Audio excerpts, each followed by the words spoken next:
segunda carta do apóstolo Paulo a Timóteo. Muitos conhecem como segunda Timóteo, né? Segundo Timóteo, mas é a segunda carta, amém? Está no Novo Testamento.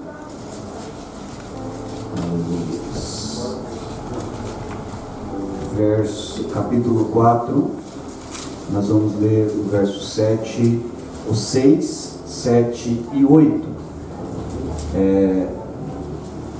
Irmãos, essa palavra Deus havia me dado, eu disse ontem, no começo do ano, Deus me deu essa palavra. Até então não entendia qual era o mistério dentro dessa palavra, mas Deus me revela, amém? E eu quero ministrar. Fiz um esboço aqui, irmãos, porque tem alguns assuntos aqui, amém? Estudei para trazer algo para vocês, para a edificância da igreja, amém? Todos encontraram? Diz assim: eu já estou sendo derramado como uma oferta de bebida, ou algumas tradução, libação. Está próximo o tempo da minha partida. Verso 7.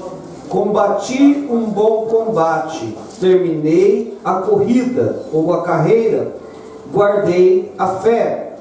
Agora me está reservada a coroa da justiça, que o Senhor, justo juiz, me dará naquele dia, e não somente a mim, mas também a todos que amam a sua vinda. Aleluia. Amém? Os irmãos podem tomar assento. Amém? Este texto foi escrito pelo apóstolo Paulo quando este estava preso em Roma. Amém? E já próximo de sua morte, né? Próximo do seu martírio, Paulo transmite a Timóteo alguns conselhos, desde o capítulo 3, nós vamos ver ali, desde o capítulo 3, o verso 10, até o verso 6 do capítulo 4, ele vai trazer algumas recomendações, ou transmitir para nós um ensino valioso, amém, irmãos? Porque nós precisamos entender o conteúdo desses 3 versículos, é muito valioso para nós nos dias de hoje, amém? Amém. Então, nós precisamos entender esse contexto, que é o quê? Uma exortação do apóstolo Paulo a Timóteo, ao filho na fé, porque Paulo considerava Timóteo como um filho na fé, e por isso ele escreve para que ele viesse a continuar essa caminhada, mantendo-se firme no Senhor, permanecendo firme, fiel na pregação do Evangelho. Então o contexto traz que é uma palavra de exortação, como nós entendemos, amados irmãos, muitas vezes por exortação, que é só um puxão de orelha, mas a exortação serve para incentivar, amém? A que Timóteo viesse a permanecer firme. Por quê? Porque a gente sabe que na nossa caminhada não é fácil, e nós vamos entender Paulo escrevendo isso nesses 3 versículos. Como a caminhada de um cristão não é fácil, amém? Então nós vemos aqui, amém, que Paulo ele faz uma análise do seu ministério, da sua fé, em 3 perspectivas diferentes. Ele olha o passado, ele olha o presente e ele olha o futuro, amém? Às vezes você pode falar, mas a ordem está errada, mas no texto a ordem é essa. O verso 6 vai falar acerca do que ele iria viver, que era o presente. Já no verso 7, ele vai falar do passado. E já no verso de número 8, ele vai falar do futuro. Amém? Então nós vamos aprender um pouco. O presente. Por quê? Porque Paulo fala assim: o tempo da minha partida é chegado. Verso 6, está sendo derramado como uma oferta de bebida. Está próximo o tempo da minha partida. Ele está dizendo: olha, está chegando o dia. Ele estava vivendo, falando do presente, daquele momento em que ele estava vivendo, e ele sabia que ele iria já morrer por causa do Evangelho. Amém? Amém. Só que nós precisamos entender que ele traz no verso 6, no início do verso 6, uma metáfora baseada na linguagem sacrificial do Antigo Testamento. Ou seja, ele faz uma referência daquilo que ele iria viver num contexto do Antigo Testamento, para ensinar uma verdade aqui. E quando nós observamos aqui, quando ele diz assim, que ele seria o quê? Onde o vinho seria derramado junto ao altar de Deus, como uma oferta de gratidão a Deus. Ele está fazendo uma referência do livro de Números, capítulo 15, versos 5 e 10. Ele está dizendo: olha, a minha morte vai ser o quê? Uma oferta de gratidão a Deus. Então, o que eu entendo com isso, amados irmãos? Que Paulo não olhava aquele momento como um momento ruim, mas como um momento que todos deveriam se alegrar. Por quê? Porque ele estava então agora sendo uma oferta de gratidão a Deus, pelo que Deus fez por ele. E nós também devemos pensar assim, que se tivermos que enfrentar a morte, a nossa vida vai ser uma oferta de gratidão a Deus. Porque aí eu entendo porque Paulo fala em Romanos capítulo 12, verso 1, que nós devemos apresentar o nosso corpo como sacrifício vivo, santo e agradável a Deus. Por quê? Porque ele está aqui trazendo, amados irmãos, para nós uma verdade, que é a nossa morte, irmãos. Por isso que a Bíblia vai dizer em Salmos que Deus tem prazer na morte dos seus santos. Aí você fala: credo, mas Deus quer que nós morramos aqui nessa terra, porque lá no céu nós não experimentaremos a morte. Ele tem prazer porque Ele sabe que o que está preparado para nós lá na frente é muito melhor do que o que está aqui hoje. Por isso Ele tem prazer, porque Ele vai ter os seus filhos com Ele. Ou seja, eu e você vamos estar com Ele. E aí entendemos, amados irmãos, que no presente, aqui também, essa palavra, o tempo da minha partida é chegado. Se nós estudarmos a palavra partida no original, eu não vou falar aqui a palavra porque eu não sei, eu posso falar errado e aí passar vergonha, tá? Então eu prefiro não ficar falando o grego. Mas no grego, no original, essa palavra, ela traz o significado de despreendimento, libertação, soltura. Ele estava dizendo: agora eu estou se despreendendo deste lugar. Do que? Dessa terra. Eu estou sendo liberto deste lugar. E agora eu vou ser livre lá no céu. Ele está trazendo essa ideia. E essa ideia, amados irmãos, e Paulo usava muitas vezes algumas palavras quando ele observava algumas coisas. Ele olhava, por exemplo, um texto que nós conhecemos, quando ele olhava para um soldado romano, ele traz uma mensagem falando acerca da armadura. E aqui eu imagino Paulo falando acerca de uma embarcação que ela precisa ser, ela deve ser desamarrada, ela deve ser tirada da âncora para que ela possa ir e chegar ao destino final. Porque com a âncora o barco não sai do lugar. Então Paulo estava querendo dizer: se eu ficar ainda preso aqui, eu não vou chegar na onde Deus tem me preparado.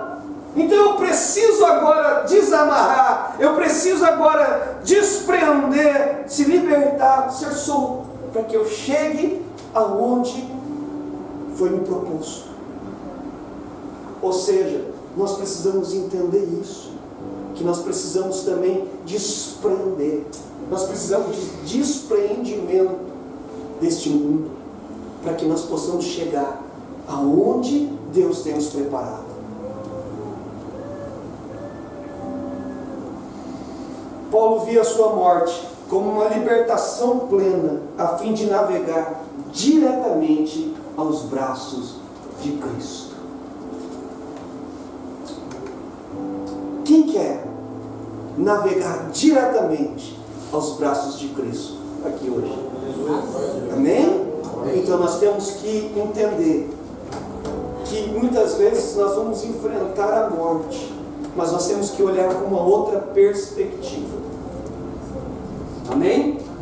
No passado, verso que eu quero aqui bater um pouco a minha atenção, amém? Verso 7, onde ele fala: combati um bom combate,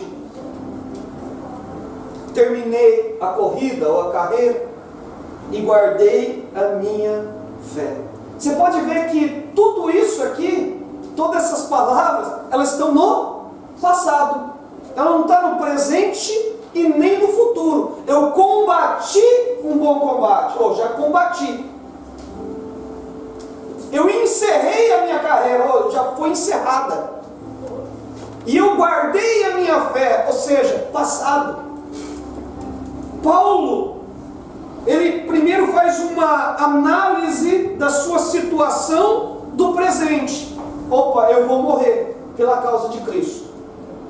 Mas espera aí, chegou a minha hora. Mas deixa eu fazer uma retrospectiva da minha vida. Opa, eu combati um bom combate, encerrei a minha carreira e eu guardei a minha fé. Olha que coisa linda. Ele olhou para trás e viu que o trabalho que ele teve, ou o que ele fez, o sofrimento que ele passou, tudo que ele viveu não foi em vão. Não é que nem aquele ditado: nadei e morri na praia. Não. Ele viu que ele lutou, ele perseverou. E agora era chegado o momento.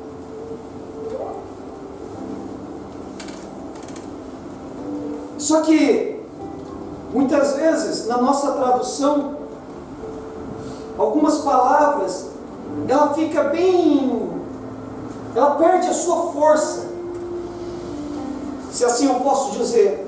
Porque se você for procurar no original, essa palavra bom, ela tem um outro significado. Sabe qual seria o significado? Os significados, porque as palavras que vêm do grego, que vêm do hebraico, ele tem mais de um sentido. A palavra seria excelente, um excelente combate, ele combateu. Ou um gracioso combate, ele combateu. Ou um insuperável combate, ele combateu. Ou um bonito combate, ele combateu. Um precioso combate, ele combateu. Ou, ainda mais, um recomendável combate, ele combateu. Um magnífico combate, ele combateu. E ainda mais, um admirável combate, ele combateu. Ou seja, ele estava dizendo que tudo que iniciou. E quando você olha para a segunda carta do apóstolo Paulo aos Coríntios ali, irmãos, você vai ver que a vida dele não foi fácil, não. A nossa vida é fácil. Nós estamos ainda vivendo um evangelho sem muito sofrimento. Porque você vai na segunda carta aos Coríntios, e no seu capítulo de número 11, e verso 23, ele diz assim, são eles servos de Cristo? Estou fora de mim para falar desta forma? Eu ainda mais, trabalhei muito mais, fui encarcerado muitas vezes, fui açoitado mais severamente e exposto à morte repetidas vezes, e 5 vezes recebi dos judeus 39 açoites, 3 vezes fui golpeado com vara, 1 vez apedrejado, 3 vezes sofri naufrágio, passei uma noite e um dia exposto à fúria do mar, estive continuamente viajando de uma parte a outra, enfrentei perigos de rio, perigos de assaltantes, perigos de meus compatriotas, perigos dos gentios, perigos nas cidades, perigo no deserto, perigo no mar e perigo dos falsos irmãos. Trabalhei arduamente, muitas vezes fiquei sem dormir, passei fome e sede e muitas vezes fiquei em jejum, suportei frio e nudez. Além disso, enfrentando diariamente uma pressão interior, a saber, minha preocupação com todas as igrejas.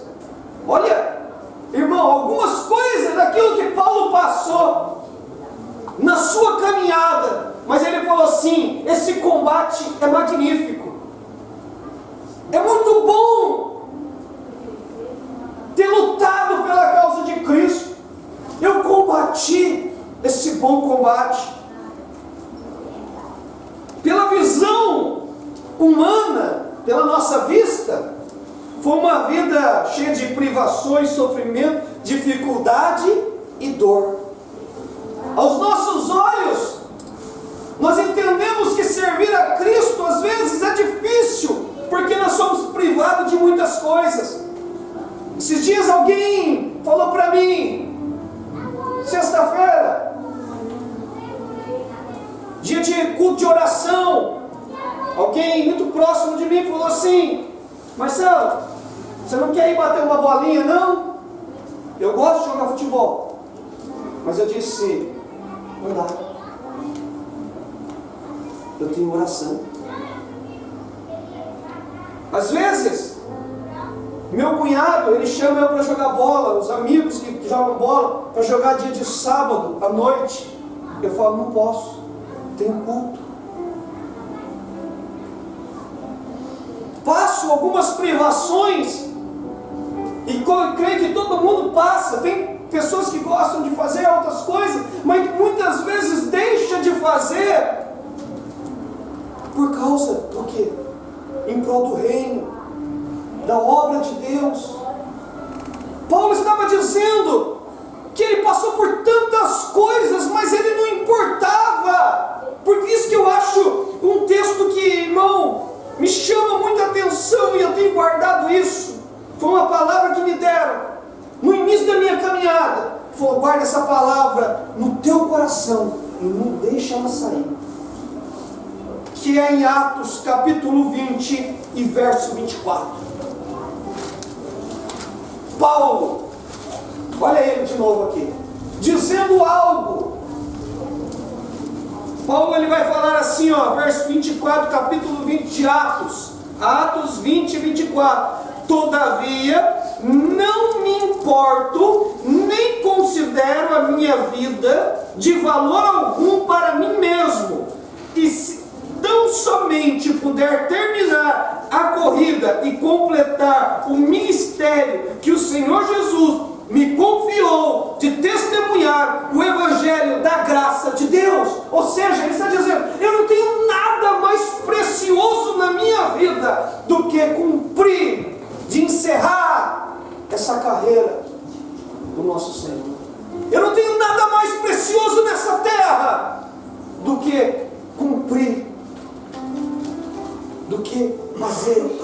vontade de Deus na minha vida.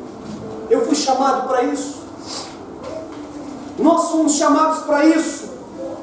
Não podemos colocar nada acima. Nada acima. O texto está dizendo, na perspectiva de Paulo, porque Paulo não olhava com o olhar humano para as coisas, ele agia por fé. Na perspectiva ou na vista da fé, essa mesma vida era um combate nobre, notável, singular, inigualável, que faz valer a pena qualquer desafio e adversidade. Ou seja, ele via isso, irmãos, como algo singular, algo maravilhoso, viver tudo isso. Ser participante das aflições de Cristo. Ele fala que ele carrega a marca de Cristo na sua vida. Paulo, Pedro, eu acho lindo, porque estes, muitas vezes, Pedro, quando nós estudamos sobre ele, sobre o martírio dele, Pedro pediu para ser pregado de ponta cabeça, porque ele foi pregado, crucificado, mas que ele não era digno de ser pregado como Cristo, mas ele quis sofrer, ele morreu por amor a Cristo. Outros, se nós estudarmos, nós vamos ver, mas eles em nenhum momento, eles questionaram tudo isso, pelo contrário, eles se alegravam. Há um texto ali em Atos, eu não lembro qual o capítulo, o versículo, mas diz que eles se alegraram por ter sido açoitados. Eles se alegraram. Imagina, irmão, você apanhar pela causa de Cristo e se alegrar, sentir gozo, alegria em apanhar. Muitos de nós iam fazer o quê? Quando nós levássemos uma, que seja uma pedrada, o que a gente ia fazer? Jesus não está comigo, Jesus não me ama. Ai, que injusto, porque Jesus não veio do céu, desce aí, manda os anjos e manda matar todo mundo. Jesus não gosta de mim. Nós somos assim muitas vezes, passamos por algum sofrimento. Ah, mas Jesus não me ama, abandonar Jesus. Mas Paulo estava dizendo, não, eu não abandono, porque eu sei que tudo isso aqui, aí depois nós vamos ali à frente, vai ter uma recompensa. E é interessante, se você estudar essa palavra, por isso que eu falo, estude a palavra de Deus, porque essa palavra, ela na verdade está em um sentido diferente, porque o certo deste texto, ou desse versículo, ou dessa frase que Paulo fala, o certo é, você poderia usar qualquer adjetivo que foi falado ali agora há pouco, mas vamos aplicar só um aqui: o magnífico combate combatido. A carreira eu completei, ou a carreira completei, e a fé guardei. O sentido mais certo, mas no nosso texto aqui, na nossa Bíblia, fala: combati um bom combate. Mas o certo é o magnífico combate. Eu combati, dá uma maior ênfase naquilo que ele enfrentou. Aí aqui vai dizer: terminei a corrida, ou encerrei a carreira. Aí ele vai falar: a carreira completei, e a fé eu guardei. E a fé guardei. Na nossa versão está: guardei a fé. Independente de qual seja, não perde o sentido, amém? Mas o certo, se você procurar, é nesse sentido. Mas precisamos entender, irmãos, que nós estamos em uma batalha estamos em um bom combate. E o que é esse bom combate? Paulo, ele usa o combate ou a luta ou um tipo de competição para dar uma ideia de algo extremamente duro. Não é fácil.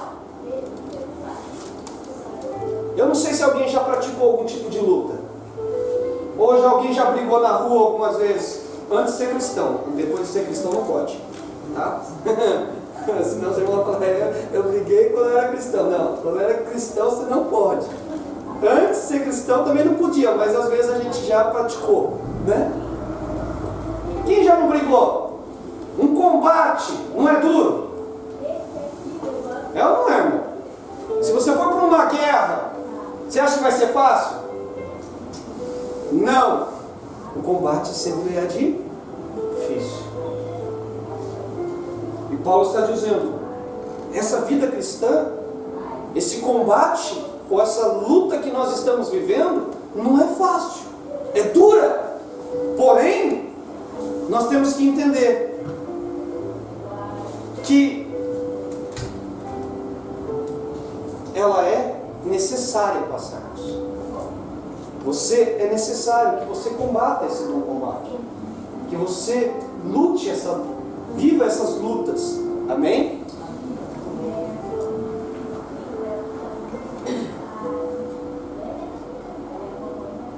O apóstolo Paulo, quando você vê a carta, como eu disse, você vê tantas coisas que ele combateu.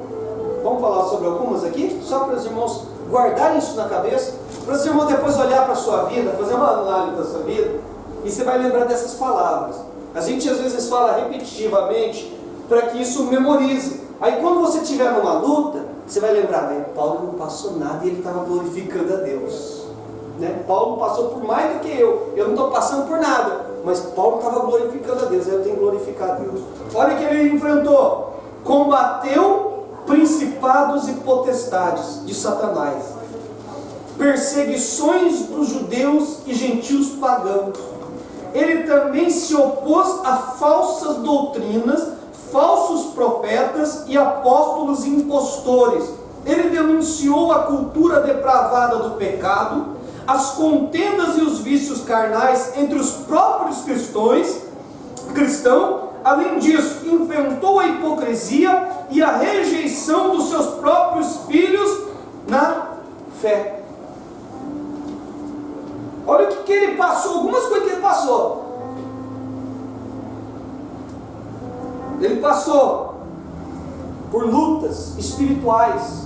Quando fala de potestades, são lutas espirituais que nós também enfrentamos. Enfrentamos ou não? Sim. Perseguições dos judeus e gentios pagãos. Ou seja, perseguição dos que são de fora. Alguns que dizem ser e não é também. Às vezes tem alguns que dizem ser cristão e não é. E nós sofremos perseguição. Sofremos ou não sofremos? Sim. Agora, deixa eu falar aqui. E quando alguém põe a cara, um cristão coloca a cara a tapa, porque isso é colocar a cara a tapa, para combater falsas doutrinas, falsos profetas, apóstolos impostores, irmão, aí o negócio fica feio. É uma guerra que Paulo enfrentou. Uma guerra que os efésios enfrentaram. Se você ler Apocalipse, capítulo, se não me engano, 2, quando vai falar da carta da igreja, para a igreja de Éfeso, vai falar que eles combateram os falsos apóstolos. E quando nós combatemos, quando nós pregamos a verdade, irmão, é uma guerra travada, que nós vamos ter que sustentar até o fim. Paulo estava enfrentando isso. Paulo também denunciou a cultura depravada do pecado. Paulo ia nos lugares, não importava, entrava na cidade, eles adoravam uma deusa chamada Diana, ele combatia, ele falava, ele não tinha medo, ele não era daqueles lá que eram omissos à verdade. Paulo não tinha medo de falar, isso é pecado, isso é errado. Agora nós, nos dias de hoje, não. Eles não mexem com a gente não mexe com eles. Nos dias de hoje, não. Vamos respeitá-los, não podemos falar. Sim, respeite, mas não deixe de falar a verdade, porque respeito é diferente. Você tem que respeitar. Se eles querem seguir, eles podem seguir, é uma escolha deles. Porém, nós não devemos aceitar, passar a mão, achar que isso é certo. A gente não foi chamado para isso, irmão. A gente foi chamado para denunciar o pecado, para falar o que está escrito na palavra de Deus. O que está errado, e a igreja tem que ter coragem de falar a verdade. Eu e você temos que ter coragem. Ah, mas nós vamos ser apedrejados, não importa. Não importa. Vamos morrer? Vamos morrer, mas morramos pela causa de Cristo. Porque morrer um dia todo mundo vai morrer.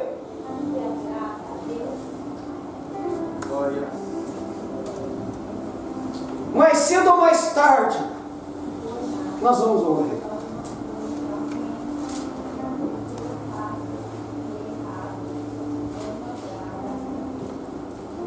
Agora, essa parte é que eu mais gosto.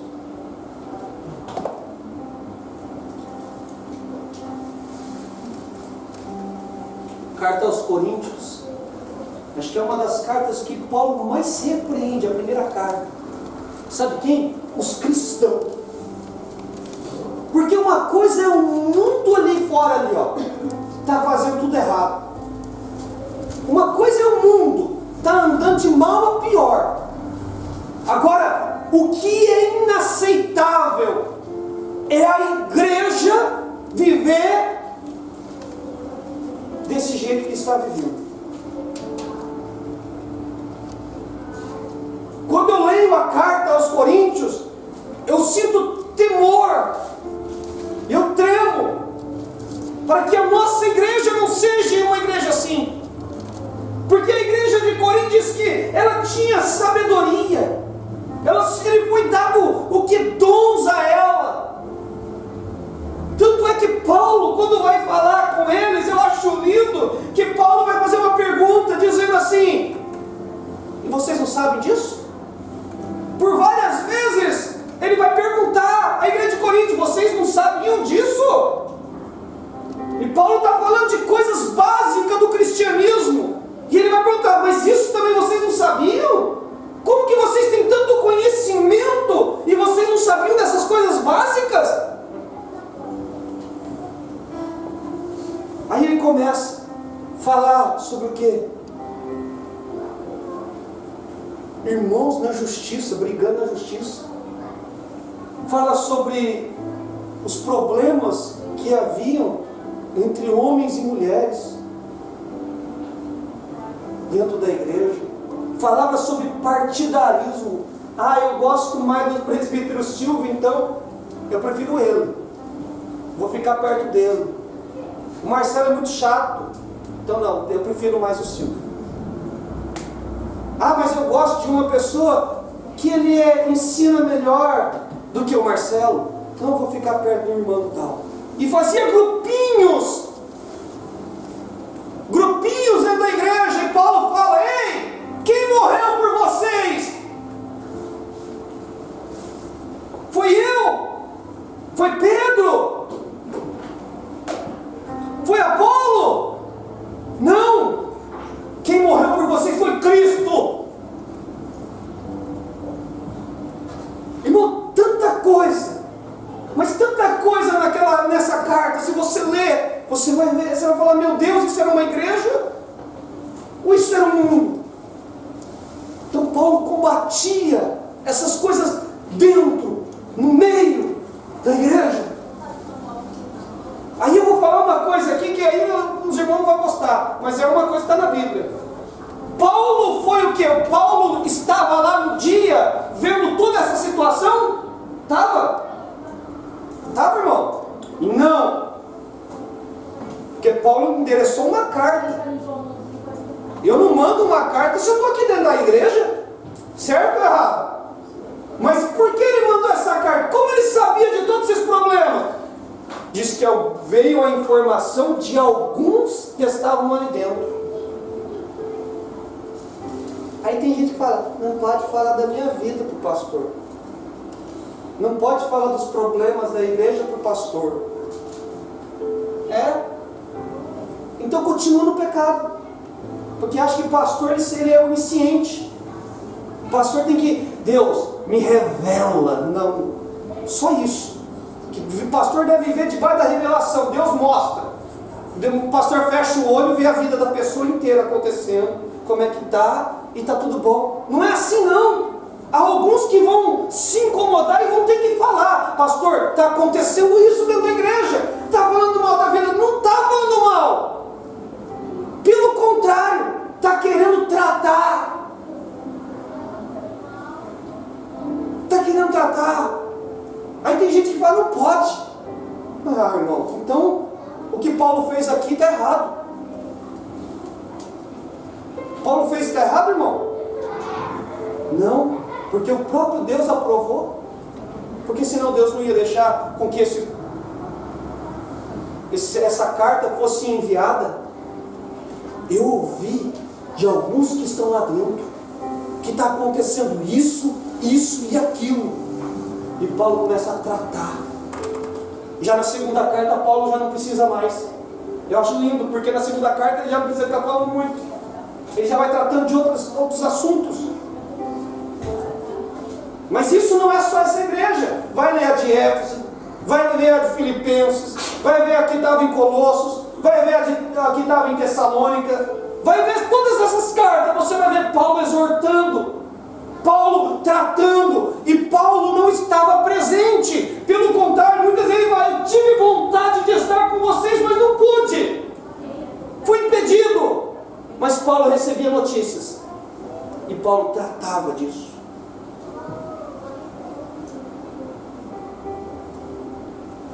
Amém?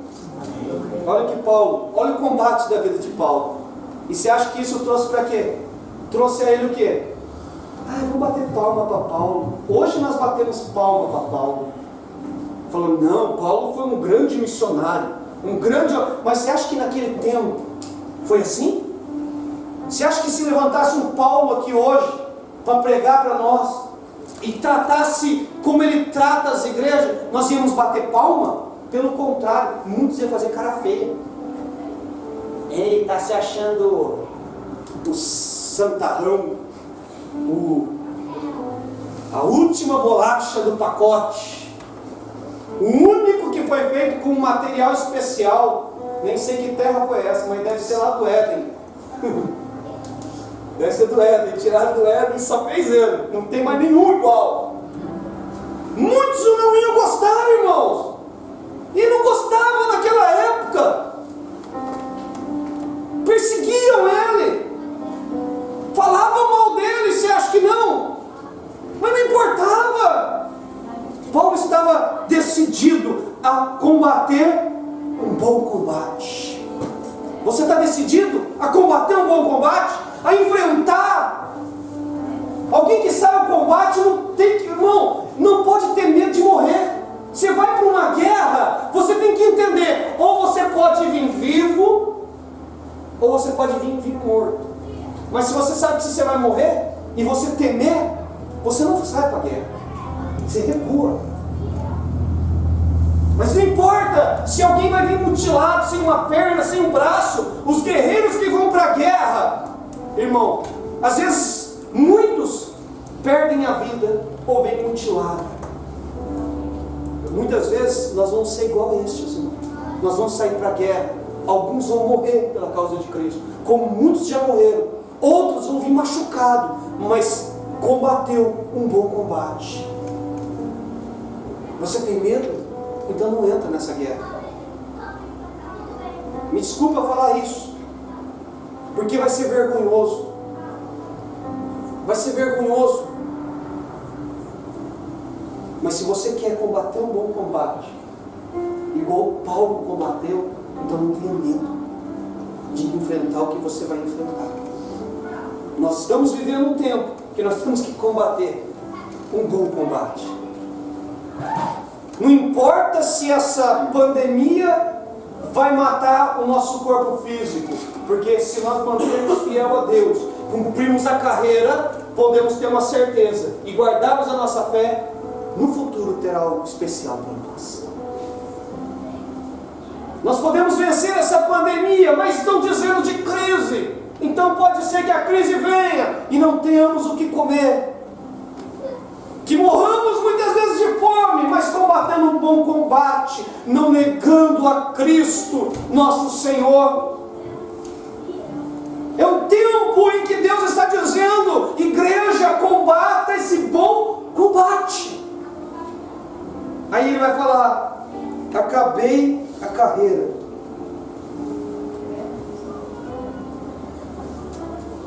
Paulo está dizendo: eu consegui completar essa corrida.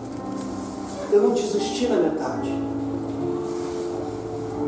Quem que já não participou de alguma maratona? Aqui no Japão existe o Undokai, onde as crianças participam de uma competição. Aí tem corrida, tem isso, tem aquilo, né?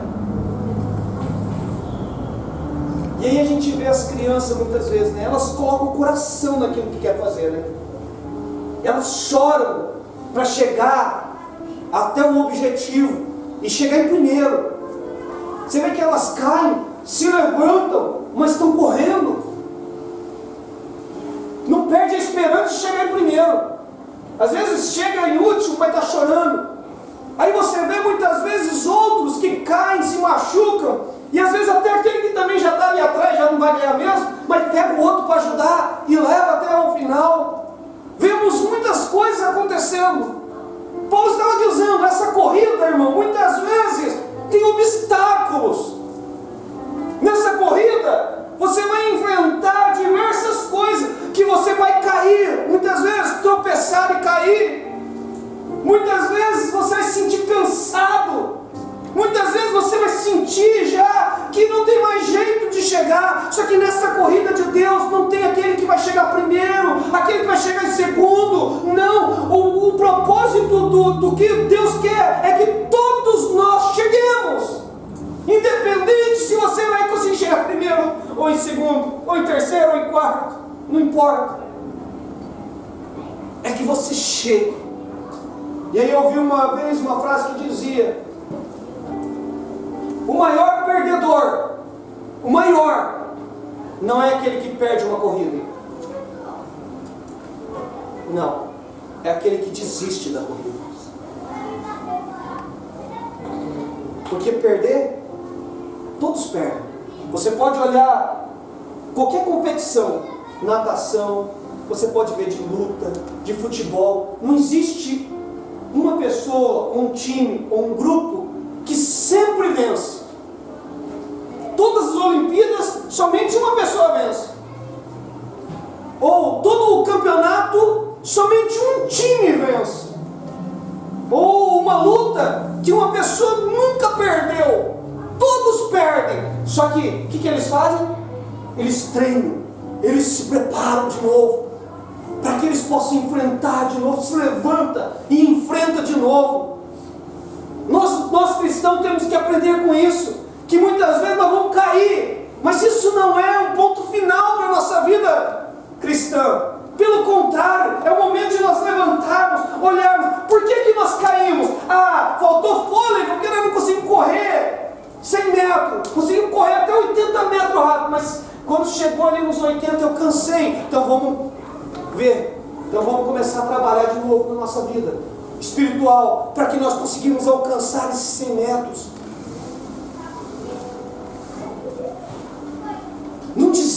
irmão. Acaba essa carreira. E aí ele vai dizer, guardando a sua fé. Uma expressão que Paulo traz depois de uma análise da sua vida. É a conclusão da sua vida. Ele combateu um bom combate, ele encerrou a carreira, mas a conclusão foi que ele guardou a sua fé.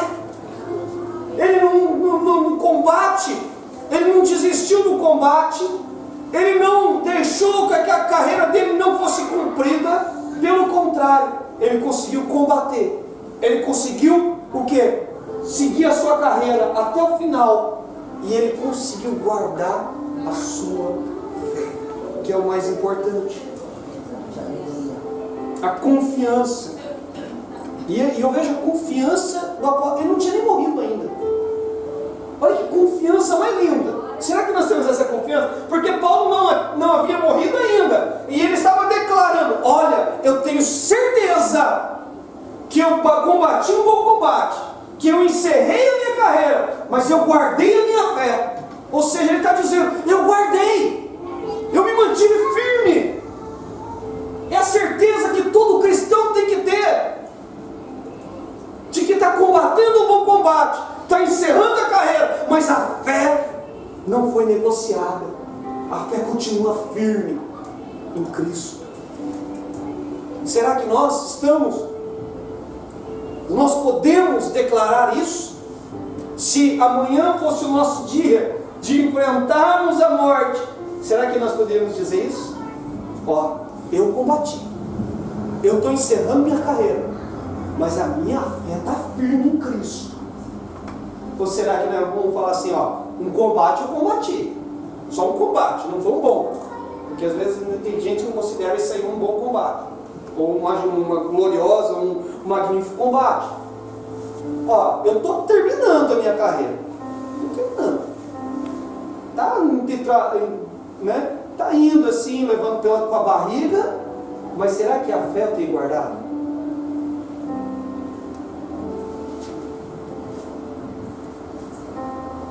Agora nós vamos encerrar aqui. Futuro.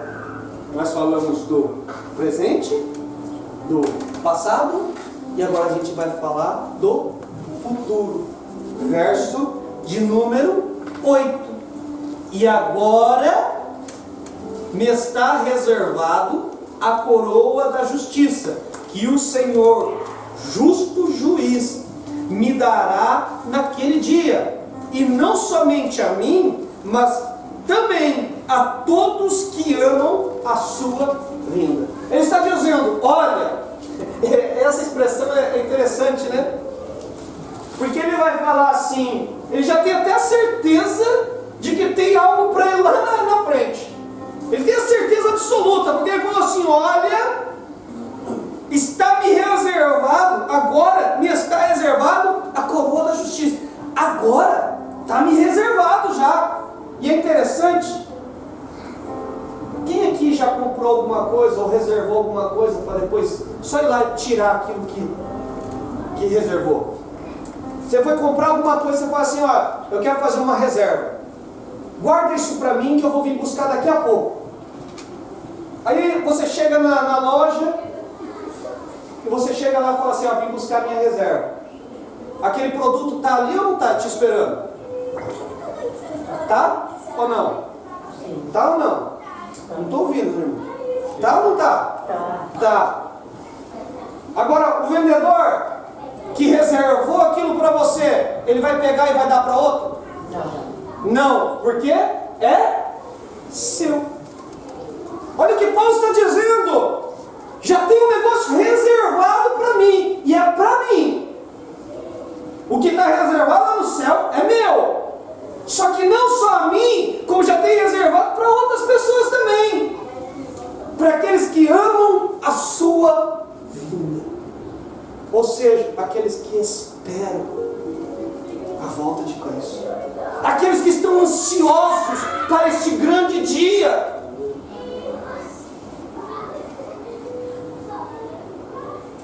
Porque uma coisa que Paulo escreve aos Filipenses, ele vai dizer,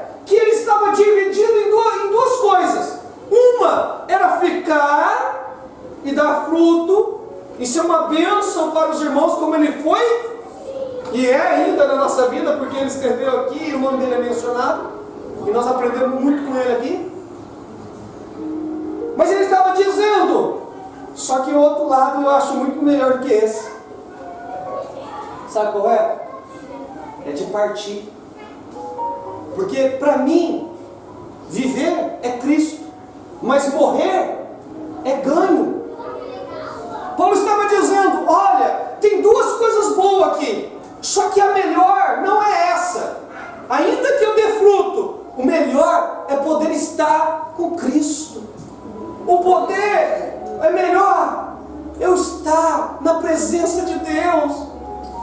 Nós, irmão, igreja do Senhor, temos que entender uma coisa. Nós vivemos aqui, amados irmãos, como um certo pastor disse, com os pés na terra, mas a nossa mente e o nosso coração no céu.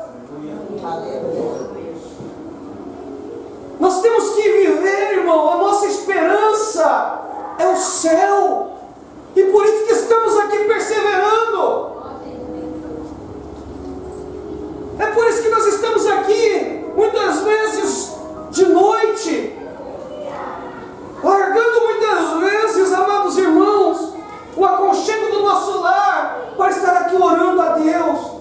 Muitas vezes largando agora um descanso, ou até mesmo vocês podiam estar numa quarentena, mas vocês estão aqui para ouvir a palavra de Deus, para ser fortalecido, até o dia da vinda de Cristo. Nós vivemos, a nossa esperança é Cristo, irmão. É por isso que nós vivemos aqui. Hoje estamos aqui porque nós ansiamos o céu. Senão não teria, irmão, sentido nenhum estar aqui.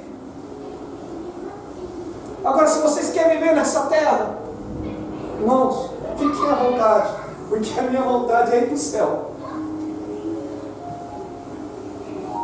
Eu prego, eu falo, eu ensino o que está dentro da Bíblia. Agora, se muitos falam, não, pastor, eu prefiro ficar nessa terra, então fique, porque eu quero o céu.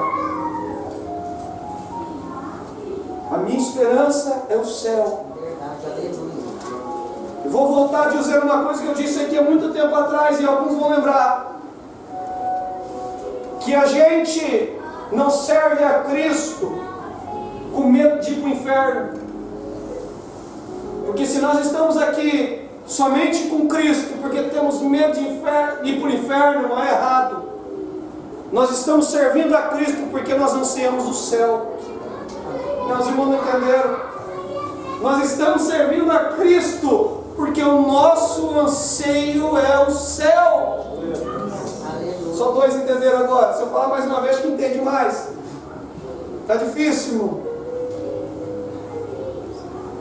O nosso anseio é o céu. Quem quer ir para esse céu?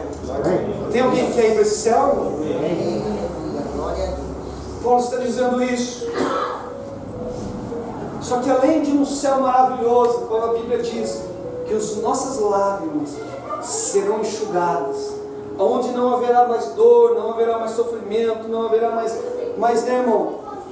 Esse lugar maravilhoso, ainda mais, olha que maravilhoso, irmão.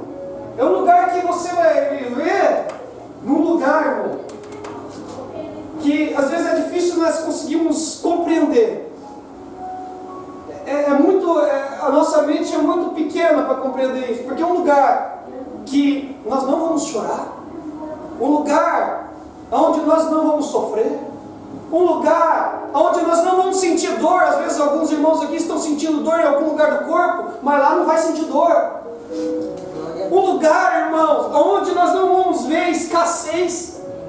Às vezes, muitas vezes vocês falam assim, estou comendo um arroz com ovo, mas glória a Deus que você está comendo arroz com ovo, porque tem gente que não tem isso para comer. Mas, às vezes eu estou comendo arroz com ovo, mas que miséria. Às vezes eu estou comendo a janta, porque eu não tenho coisa para comer, eu como a janta ou como almoço. Dá glória a Deus, irmão. Mas lá no céu você não vai precisar ficar pensando nisso, porque lá você vai ser farto. Gostou? Mas sabe o que é também glorioso aqui? Que Paulo fala assim que tem uma recompensa. Tem uma coroa. Sabe por quê? Quando Paulo fala dessa coroa da justiça, ele está falando da vida eterna. Paulo está falando da vida eterna. Irmão, eu te apresentei o céu aqui no básico, porque eu também não sei como que é o céu. Eu não fui para lá ainda. Queria ir como Paulo foi, queria ir como João foi, mas eu não fui. Então eu não posso falar para você como é que é o céu ainda, tá? Só sei o que a Bíblia nos relata aqui, um pouco dele. É bonito, não é?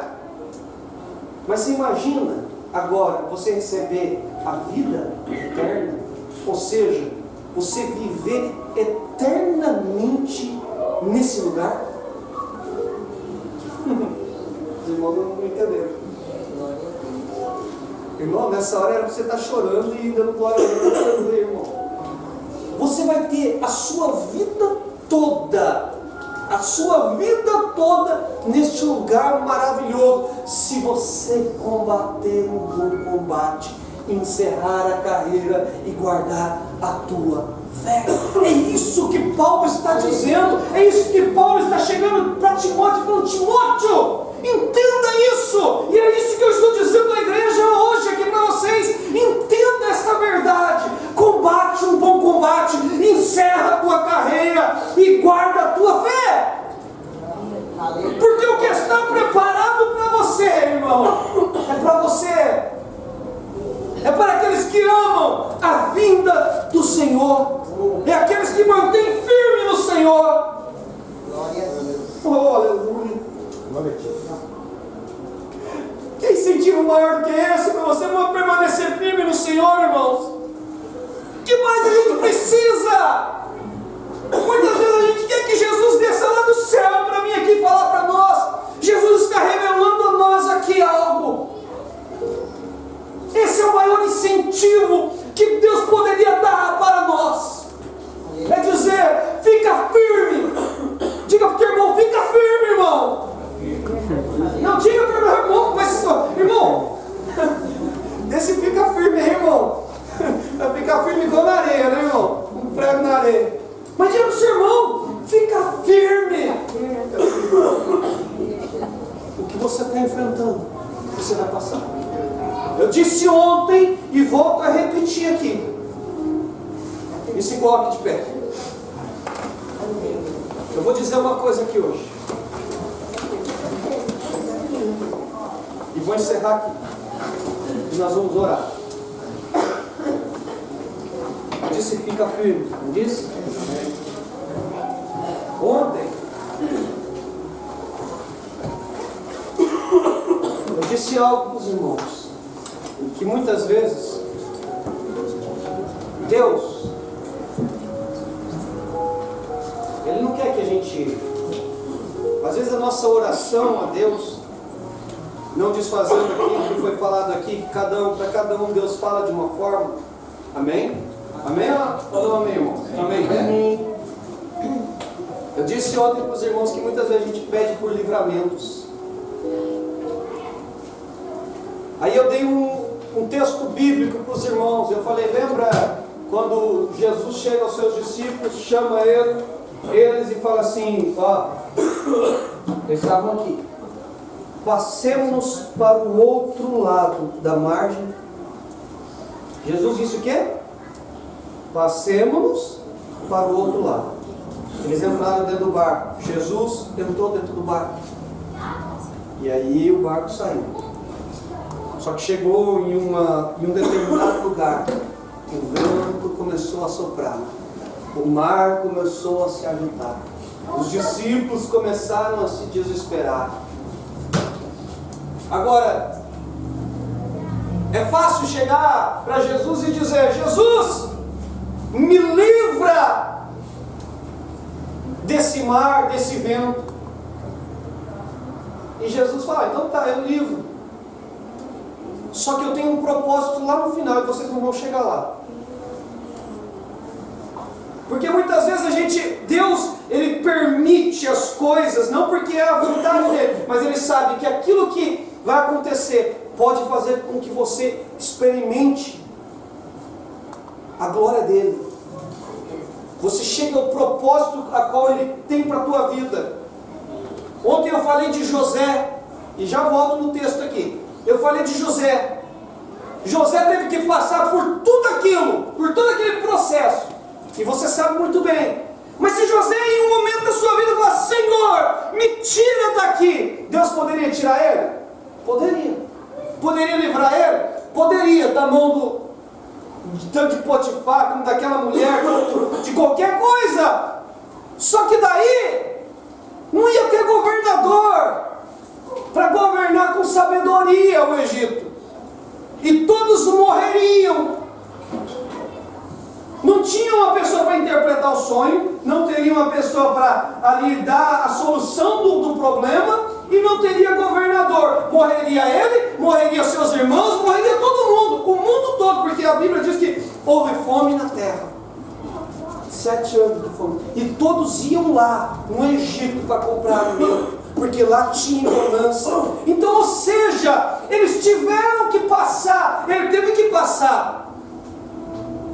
Agora, a mesma coisa são os discípulos. Ele poderia falar: Senhor, nos livra daqui, nos leva de volta para o mesmo lugar onde nós saímos.